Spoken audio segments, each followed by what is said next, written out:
Hello student, मैं हूं आपका फिजिक्स गुरु श्रीराम यादव। मैं आज लेकर आया हूं इलेक्ट्रोस्टैटिक्स से 12वीं फिजिक्स की पहली यूनिट। यहां पर इलेक्ट्रोस्टैटिक्स होता क्या है, सबसे पहले इस क्लास में अपन इसी की बात करें कि स्थिर विद्युतिकी शब्द क्या है, इसका अर्थ क्या है, कैसे उत्पन्न हुआ, ये कहाँ से लिया गया। तो यहाँ पर यदि अपन इलेक्ट्रोस्टैटिक्स की ही बात करें सबसे पहले, तो इलेक्ट्रोस्टैटिक्स के बारे में अपन देखें तो कुछ दैनिक जीवन के उदाहरण लिए जाए। जैसे दैनिक जीवन के उदाहरणों में यदि अपन किसी गुब्बारे को हवा से भरकर उसको किसी भी वस्त्र से रगड़कर यदि दीवार के सहारे चिपका दिया जाए तो वह गुब्बारा कई घंटों तक उस दीवार के चिपका हुआ ऐसे कैसे रह सकता है। इसी प्रकार अपन कभी कभार देखते हैं कि सूखे बालों में यदि अपन कंघा लगाते हैं, सूखे बालों में कंघी करते हैं, तो क्या होता है कि अपने जो बाल होते हैं वो कंघी की ओर आकर्षित होने लगते हैं, उस कंघी के चिपकने लगते हैं। इसी आधार पर अन्य उदाहरणों की ओर बात करें तो यदि अपन ऊनी वस्त्रों की बात करें, सर्दियों के समय में देखते हैं अपन ऊनी वस्त्र जब भी शरीर से उतारते हैं तो ऊनी वस्त्र शरीर से उतारने पर अपने को उन ऊनी वस्त्रों में चट-चट की आवाज ध्वनि सुनाई देती है। कभी कभार अपने को लगता है कि उनमें चिंगारी भी दिखाई देने लगती है अपने को। तो यहाँ पर इन सब उदाहरणों में ऐसा क्या है, इन सब उदाहरणों में है कि अपनी स्थिर विद्युतिकी। स्थिर विद्युतिकी का जन्म इन उदाहरणों से लिया गया, इन उदाहरणों से होता है इसका जन्म। अर्थात यहाँ पर स्थिर विद्युतिकी जिसके अंतर्गत इन सभी में देखो, चाहे आप गुब्बारे की बात करो, चाहे फिर बाल और कंघी की बात करो, या फिर वस्त्र की बात करें, ऊनी वस्त्रों की बात करें, तो जब इनमें घर्षण होता है आपस में, तो घर्षण के परिणाम स्वरूप इनमें आवेश उत्पन्न हो जाता है और उसी आवेश के कारण ये घटनाएं घटित होती हैं और उसी आवेश द्वारा उत्पन्न होने वाली घटनाओं का अध्ययन अपन स्थिर विद्युतिकी के अंतर्गत करते हैं। तो यहाँ पर इलेक्ट्रोस्टैटिक जो शब्द है वो अपने आप में दो वर्ड से मिलकर बना हुआ है। दो वर्ड है इसके, इलेक्ट्रो प्लस स्टैटिक्स। इलेक्ट्रोस्टैटिक्स इन दो शब्दों से मिलकर बना होता है, जिसमें इलेक्ट्रो शब्द का अर्थ होता है आवेश, इलेक्ट्रो मीन्स आवेश, और स्टैटिक शब्द का अर्थ होता है स्थिर। इसका मतलब क्या हुआ, इलेक्ट्रोस्टैटिक्स जिसे अपन विद्युतिकी, स्थिर विद्युतिकी कहते हैं, उसे स्थिर विद्युतिकी शब्द का अर्थ होता है स्थिर आवेश। इस आधार पर अपन स्थिर विद्युतिकी को परिभाषित कर सकते हैं। क्या होगा इसका, भौतिक विज्ञान की ऐसी शाखा या विज्ञान की ऐसी शाखा जिसमें स्थिर आवेशों द्वारा उत्पन्न होने वाले क्षेत्रों, विभवों और बलों का अध्ययन किया जाता है, उससे अपन स्थिर विद्युतिकी इलेक्ट्रोस्टैटिक्स कहते हैं। इलेक्ट्रोस्टैटिक्स में अपन स्थिर आवेश का अध्ययन करने वाले। अब ये स्थिर आवेश जो है वो क्या है, ये स्थिर आवेश कहां से आ रहा है, कैसे आ रहा है, इस आवेश से संबंधित यदि अपन कुछ आधुनिक वैज्ञानिकों की परिकल्पना, उनके प्रयोगों की बात करें, उनके कथनों की बात करें, तो सबसे पहले स्थिर विद्युतिकी में नाम आता है थैलस। थैलस नामक एक वैज्ञानिक है जिन्होंने सबसे पहले बताया कि अंबर नामक पदार्थ, अंबर या एम्बर, जो अधिकांशतः बाल्टिक सागर के किनारों पर पाया जाता है, एक रेक्जिन टाइप पदार्थ होता है। इस पदार्थ में उन्होंने ये देखा कि जब इस पदार्थ को ऊनी वस्त्र से यदि रगड़ा जाए तो ये जो पदार्थ है, इस ऊनी वस्त्र से रगड़ने पर इस पदार्थ के समीप यदि कागज के छोटे छोटे टुकड़ों को ले जाया जाए तो ये पदार्थ उन कागज के टुकड़ों को अपनी ओर आकर्षित करने लगता है। ये सबसे पहले थैलस नामक वैज्ञानिक ने बताया कि यहाँ पर कागज के टुकड़े हो, तिनके हो, रुई हो, यदि उनको इसके समीप ले जाते हैं तो अंबर नामक पदार्थ इन वस्तुओं को अपनी ओर आकर्षित करने लगता है। थैलस के बाद में बहुत सालों बाद वैज्ञानिक गिलबर्ट है, उन्होंने भी उनके इस प्रेक्षण को सत्यापित किया और उन्होंने ये बताया, गिलबर्ट ने ये बताया कि ये जो आकर्षण का गुण है ये अंबर में ही नहीं बल्कि कांच, एबोनाइट, और अन्य पदार्थों में भी पाया जाता है। उन्होंने देखा कि कांच की छड़ को ऊनी वस्त्र से और एबोनाइट की छड़ को फलालेन के कपड़े से या बिल्ली की खाल से रगड़ा जाए तो ये पदार्थ भी उन हल्की वस्तुओं को, अगर कागज के छोटे छोटे टुकड़ों को, तिनकों को या रुई को अपनी ओर आकर्षित करने लगते हैं। इस आधार पर गिलबर्ट ने यह बताया कि यहाँ पर जब दो पदार्थों में घर्षण हो रहा है तो घर्षण के परिणाम स्वरूप अत्यंत हल्की पदार्थों को आकर्षित करने का ये जो गुण है, ये प्रकृति में लगभग सभी पदार्थों में थोड़ी बहुत मात्रा में उपस्थित होता है। यही अंबर में नहीं है, कांच और एबोनाइट में नहीं है, सभी में, जिनमें भी जहां पर दो वस्तुओं में घर्षण हो रहा है उन घर्षण के परिणाम स्वरूप ये स्थिर आवेश, आवेश के बारे में हम पढ़ रहे हैं, स्थिर विद्युत की स्थिर आवेश की बात करें तो ये स्थिर आवेश इन पर स्थिर उत्पन्न हो जाता है, आकर स्थिर हो गया, उत्पन्न हो गया, अंबर में आ गया, कांच में आ गया, कांच की छड़ में आ गया, एबोनाइट की छड़ में आ गया, ये स्थिर आवेश इनमें घर्षण के परिणाम स्वरूप आ गया। गिलबर्ट के बाद में ये सत्यापित हो गया कि घर्षण के परिणाम स्वरूप स्थिर आवेश उत्पन्न होता है। तो यहाँ पर अंबर नामक जो पदार्थ है या अंबर शब्द की अपन बात करें तो ग्रीक भाषा में इसका अर्थ होता है इलेक्ट्रॉन।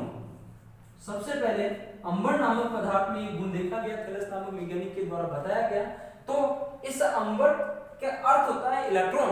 इस आधार पर पदार्थों के इस गुण को, कौन सा गुण, अत्यंत हल्की वस्तुओं को अपने आकर्षित करने का जो गुण है, उस गुण को इलेक्ट्रिसिटी अर्थात विद्युतिकी की संज्ञा दी, इसे इलेक्ट्रिसिटी कहा गया। इस आधार पर सर थॉमस ब्राउन एक वैज्ञानिक है,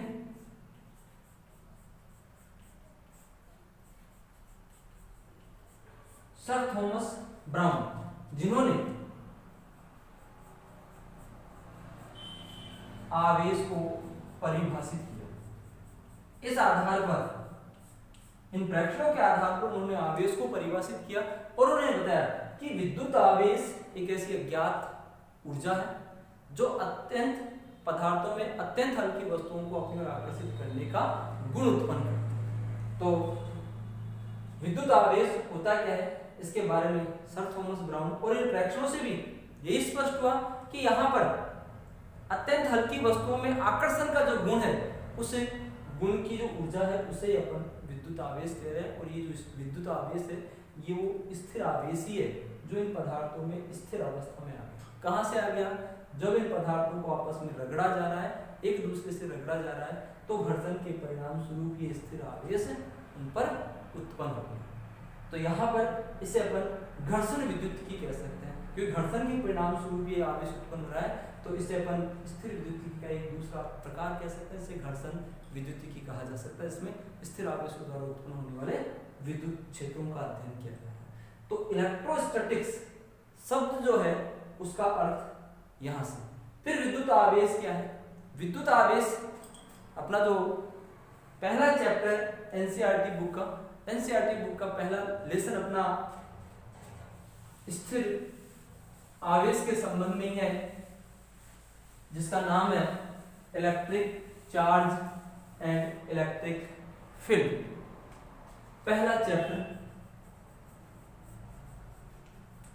जिसे अपन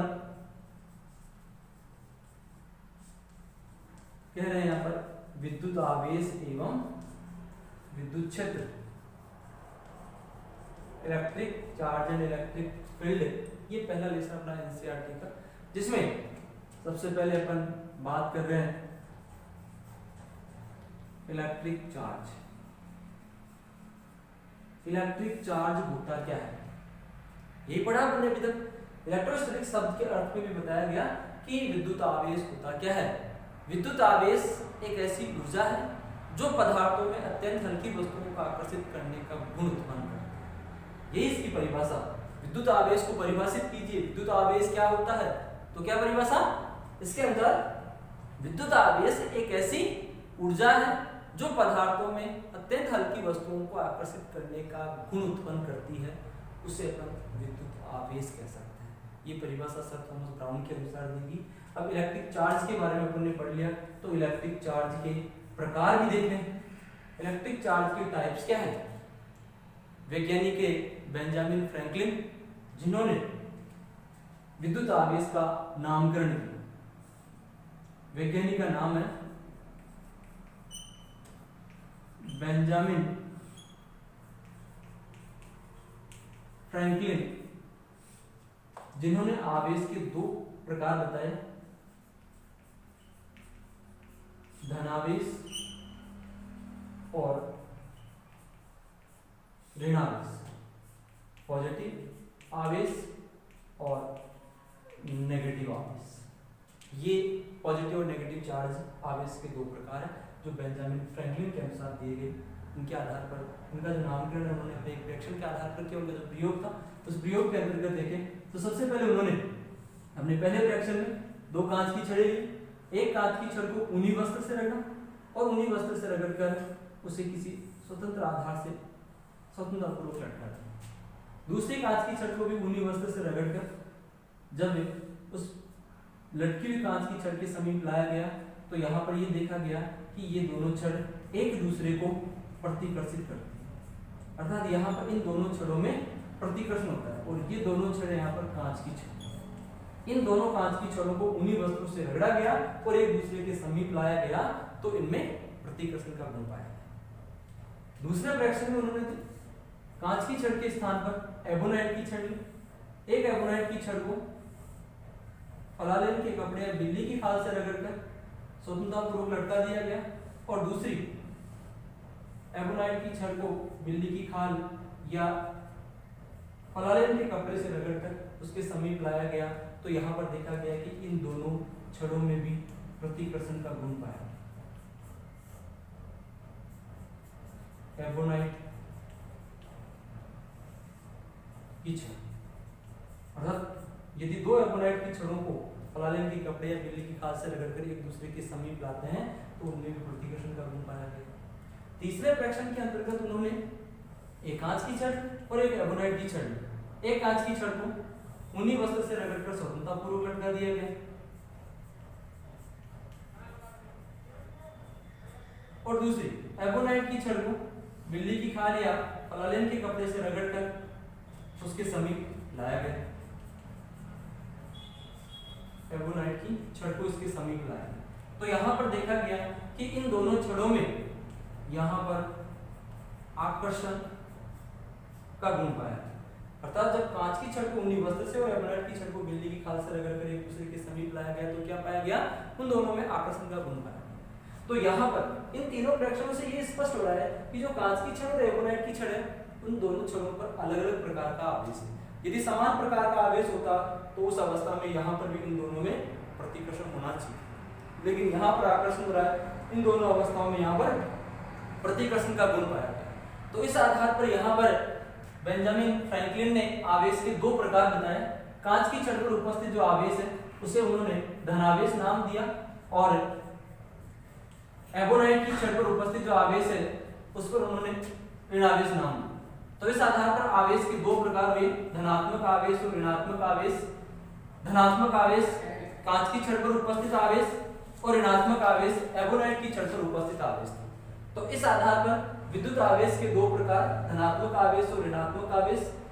इस आधार पर यह कहा जा सकता है, इससे अपन कैवेंडिश का आकर्षण प्रतिकर्षण का नियम भी कह सकते हैं, जिसके अनुसार समान आवेशों में प्रतिकर्षण, अर्थात धनात्मक आवेश को धनात्मक आवेश के समीप या ऋणात्मक आवेश को ऋणात्मक आवेश के समीप लाया जाए तो उनमें प्रतिकर्षण का गुण पाया जाता है। लेकिन यदि धनात्मक आवेश को ऋणात्मक आवेश के समीप लाया जाए तो उनमें आकर्षण का गुण पाया जाता है। इस आधार पर यह कहा जा सकता है कि समान आवेशों में प्रतिकर्षण और असमान आवेशों में आकर्षण का गुण पाया जाता है। इस आधार पर बेंजामिन फ्रैंकलिन ने आवेश का नामकरण किया और आवेश के दो प्रकार बताए, धनात्मक आवेश और ऋणात्मक आवेश। तो यहाँ पर विद्युत आवेश क्या होता है और विद्युत आवेश के प्रकार क्या हैं उसके बारे में अपन ने देखा। अब यहाँ पर इसके साथ ही विद्युत आवेश के मात्रकों की बात करें, units of electric charge next topic की अपन बात करें तो मेरे हिसाब से समझ में आ गया होगा आप लोगों को। तो अगला टॉपिक है विद्युत आवेश के मात्रक, यूनिट्स ऑफ इलेक्ट्रिक चार्ज, जिसके अंतर्गत अलग अलग मात्रकों की बात करेंगे अपन। विद्युत आवेश के बहुत से मात्रक हैं, अलग अलग इकाइयों में इसकी जो मात्रक पद्धतियां हैं उसके आधार पर। तो सबसे पहले यहां पर अपन पढ़ रहे हैं यूनिट्स ऑफ इलेक्ट्रिक चार्ज, विद्युत आवेश के मात्रक, जिसमें सबसे पहले अपन देखें तो विद्युत आवेश, विद्युत आवेश यहाँ पर एक अदिश राशि है। सदिश और अदिश की अपन बात करें, 11वीं क्लास में पढ़ा है अपन ने सदिश राशियां और अदिश राशियां। सदिश राशियां ऐसी राशियां होती है जिनमें परिमाण के साथ साथ दिशा का भी ज्ञान होता है, या जिनका परिमाण दिशा के अनुसार परिवर्तित होता है, उन राशियों को अपन सदिश राशियां कहते हैं। और जिन राशियों का परिमाण दिशा के अनुसार परिवर्तित नहीं होता है उन्हें अदिश राशियां कहते हैं। तो यहाँ पर जो विद्युत आवेश है वो अपने आप में एक अदिश राशि है, ठीक है। इस विद्युत आवेश को अपन यहाँ पर अंग्रेजी के स्मॉल या कैपिटल क्यू अक्षर से प्रदर्शित करते हैं। विद्युत आवेश जहां पर भी क्यू आ रहा है इसका मतलब ये क्यू स्मॉल या कैपिटल लेटर में, क्यू क्या है यहाँ पर विद्युत आवेश, ठीक है। जैसे अपन ने धारा की परिभाषा पढ़ी है, आवेश के प्रवाह की दर को धारा कहते हैं, और धारा का समीकरण अपन ने पढ़ा है I बराबर Q/T। तो इस समीकरण में जो Q है वो क्या है यहाँ पर आवेश, अगर धारा बराबर आवेश बढ़ते हुए समय, तो यहाँ से आवेश बराबर क्या हो गया धारा इंटू समय। इस आधार पर यहाँ पर विद्युत आवेश का मात्रक धारा जिसको एम्पियर में नापा जाता है, समय जिसको सेकंड में नापा जा सकता है। तो विद्युत आवेश का मात्रक यहाँ पर एम्पियर सेकंड, जो इसका एमकेएस मात्रक के रूप में। यदि इसके अपन डायमेंशंस की बात करें,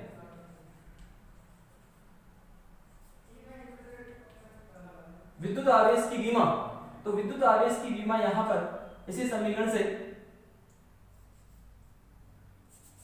आवेश Q बराबर धारा इंटू समय। तो धारा यहाँ पर एक मूल राशि है और इस मूल राशि की विमा होती है A। समय यहाँ पर एक मूल राशि है, समय की विमा होती है कैपिटल T। तो इस आधार पर आवेश की जो विमा है वो AT के रूप में लिखी जा सकती है। AT यहाँ पर विद्युत आवेश की विमा है। तो विद्युत आवेश अदिश राशि है, उसे प्रदर्शित करते हैं और इसका मात्रक यहाँ पर एम्पियर सेकंड। इसके डायमेंशंस की बात करें तो इसके डायमेंशंस AT के रूप में लिखी जा सकती है। अब यहाँ पर इसके और भी बहुत से मात्रक, अन्य मात्रकों की अपन बात करें तो सबसे पहले इसका SI मात्रक, system international unit of electric charge, इसका SI मात्रक होता है क्या कूलोम, जिसे C से व्यक्त करते हैं। यहाँ पर इसके एमकेएस मात्रक की बात करें जो अपन ने पीछे ज्ञात किया, मात्रकों की बहुत सी पद्धतियां जिनके बारे में 11वीं क्लास में पढ़ा पढ़ने।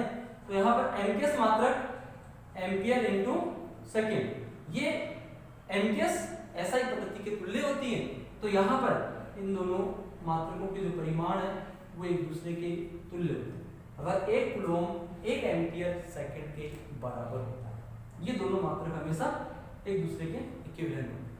तो यहाँ पर SI और एमकेएस मात्रक। यदि अपन इसके सीजीएस मात्रक की बात करें, आवेश का सीजीएस मात्रक, सीजीएस मात्रक ESU electrostatic unit of charge, या फिर इसे अपन स्टेट कूलोम कहते हैं। इसका सीजीएस मात्रक, आवेश का सीजीएस मात्रक क्या है स्टेट कूलोम, जिसे अपन ESU electrostatic unit of charge कहते हैं। सीजीएस मात्रक और SI मात्रक में यदि संबंध देखा जाए तो एक कूलोम जो आवेश है वो बराबर होता है 3 × 10⁹ ESU स्टेट कूलोम के बराबर। इन दोनों मात्रक पद्धतियों के मात्रकों में ये संबंध। अन्य मात्रकों की ओर बात करें तो इसका प्रायोगिक मात्रक जो प्रयोगों में काम में लिया जा रहा है, प्रायोगिक मात्रक वही धारा की परिभाषा के अनुसार एम्पियर इंटू घंटा, अर्थात धारा इंटू समय। तो समय का मात्रक यहाँ पर घंटा लिया जा रहा है, ओवर्स में समय को मापा जा रहा है। तो यहाँ पर प्रायोगिक मात्रक एम्पियर इंटू घंटा होता है। यहाँ पर इसके अलावा इसके अन्य और भी मात्रक देखे जाए तो यहाँ पर आवेश का सबसे छोटा मात्रक, सबसे छोटा मात्रक आवेश का होता है फ्रैंकलिन, वैज्ञानिक बेंजामिन फ्रैंकलिन के अनुसार इसका मात्रक दिया गया है उन्हीं के नाम के आधार पर। तो फ्रैंकलिन इसका सबसे छोटा मात्रक है। सबसे बड़े मात्रक की बात करें, सबसे बड़ा मात्रक वैज्ञानिक फैराडे के नाम के आधार पर फैराडे रखा गया, ठीक है। यहां पर यदि अपन इसके विद्युत चुंबकीय मात्रक की और बात करें,